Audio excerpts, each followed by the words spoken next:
பிஸ்மில்லாஹிர் ரஹீம். அல்ஹம்துலில்லா வல் ஆக்கிபத்தில் முத்தகீன்.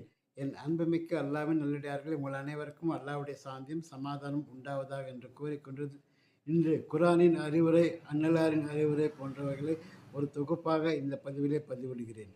இவைகளை நீங்கள் கேட்ட பின் நீங்கள் இதை நடைமுறைப்படுத்த முற்படுவதோடு அதே சமயத்தில் பிறருக்கும் எத்தி வையுங்கள், குறைந்தபட்சம் குடும்பத்தினருக்காவது எத்தி வையுங்கள் என்று கேட்டுக்கொண்டு ஆரம்பம் செய்கிறேன். பிஸ்மில்லாஹிர் ரஹ்மானிர் ரஹீம்.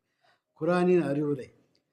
குரானில் அல்லாஹ் தாலா கூறுகிறான், உன்னிடம் இருக்கும் பொருள்கள் எல்லாம் அல்லாவே உனக்கு கொடுத்தான். ஆகவே அல்லாஹ் உனக்கு அளித்திருப்பதில் தானம் செய்து மறுமை வீட்டை தேடிக்கொள். மேலும் இம்மையில் தானம் செய்து நீ தேடிக்கொண்டதுதான் உன்னுடைய பாகம் என்பதை நீ மறந்து விடாதே. எனவே அல்லாஹ் உனக்கு கொடுத்து உதவி செய்தவாறு அதனை கொண்டு பிறருக்கு நீயும் தானம் செய்து உதவி செய். பூமியில் விஷமம் செய்ய விரும்பாதே. ஏனென்றால் விஷமம் செய்ய நிச்சயமாக விஷமிகளை அல்லாஹ் விரும்புவதில்லை என்று கூறுகிறார். இதை சூரா கசஸிலே இவ்வாறு அல்லாஹ் பதிவிடுகிறான். எனவே தானம் செய்வது என்றால் நாம் எங்கோ தேடிக்கொண்டு வந்தவை அல்ல, எல்லாமே நமக்கு அல்லாஹ் கொடுத்தவை தான்.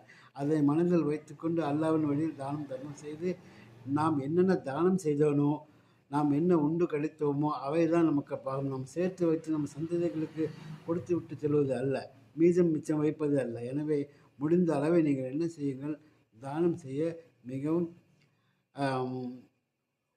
முயற்சி செய்யுங்கள்.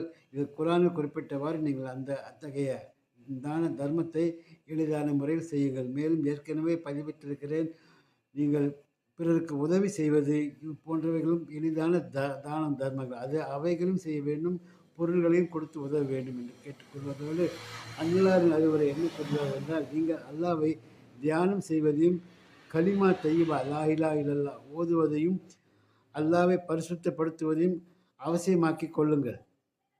மேலும் மறதியில் மூழ்கி விடாதீர்கள். ஏனென்றால் ஷைத்தான் நம்மை மறதியில் மூழ்கடிப்பவன். இன்னும் தஸ்பீகளை நீங்கள் விரல்களினால் எண்ணுங்கள். ஏனென்றால் அவற்றிடம் மறுமை நாளில் நிச்சயமாக கேள்வி கேட்கப்படும்.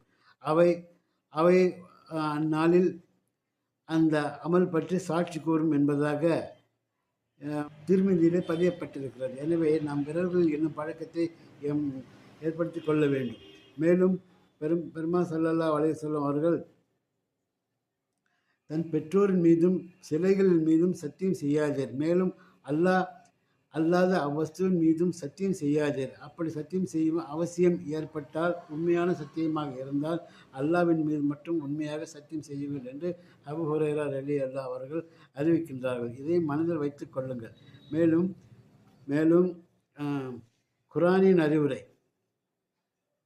குரானிலே அல்லாஹ் தாலா கூறுகிறான், நம்பிக்கையாளர்களே, உங்களில் எவருக்கும் மரணம் சமீபத்து அவர் சாசனம் கூற விரும்பினால் அவர் மரண சாசனம் கூறும் சமயத்தில் உங்களில் நம்பிக்கையாளர்களுடைய நேர்மையான இருவர் சாட்சியாக இருக்க வேண்டும். அல்லது உங்களில் எவரும் பூமியில் பயணம் செய்து கொண்டிருக்கும் பொழுது மரணம் சம்பவித்தால் அந்த சமயம் சாசனத்தில் சாட்சிக்காக முஸ்லீம் ஆகிய இருவர் கிடைக்காவிட்டால் உங்களை அல்லாத வேறிருவர் சாட்சியாக இருக்கவும் என்பதாக சூரா மாயிதாவில் அல்லாஹ் குறிப்பிடுகிறார். எனவே இவ்வாறு சாசனம் எழுதும்போது அல்லாஹ் குறிப்பிட்டபடி நாம் நடந்து கொள்ள வேண்டும் என்று கேட்டுக்கொண்டு, மேலும் அன்னலாரின் அறிவுரையாக மேலும் ஒரு அறிவுரை.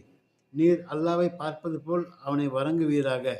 நீர் உம்மை மரணித்தவர்கள் ஒருவராக எண்ணிக்கொள்வீராக. பிறகு ஒவ்வொரு கற்கள் மற்றும் மரங்களின் முன்னும் அல்லாவை தியானம் செய்வீராக.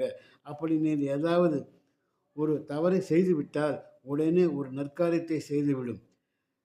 மறைமுக தவறுக்கு மறைமுகமாக நன்மையும், பகிரங்க தவறுக்கு பகிரங்கமாக நன்மையும் செய்வீராக என்று முஆத் இப்னு ஜபல் ரலியல்லாஹு அவர்கள் கூறுகிறார்கள். எனவே பெருமா ஸல்லல்லாஹு அவர்கள் கூறிய இந்த அறிவுரையும் அல்லாஹ்வுடைய குரானின் அறிவுரையும் நாம் மனதில் பதிய வைத்துக் கொள்வது முக்கியமல்ல, அதை கடைபிடிக்க வேண்டும், நடைமுறைப்படுத்த வேண்டும். எனவே இந்த விஷயங்களில் நீங்கள் கவனமாக இருங்கள் என்று கேட்டுக்கொண்டு வாய்ப்புக்கு நன்றி கூறி விடைபெற்றுக் கொள்கிறேன். வாஹிர் தவானா அல்ஹம்துலில்லாஹி ரப்பில் ஆலமீன். அஸ்ஸலாமு அலைக்கும் வரஹ்மத்துல்லாஹி தஆலா வபரகாத்துஹு.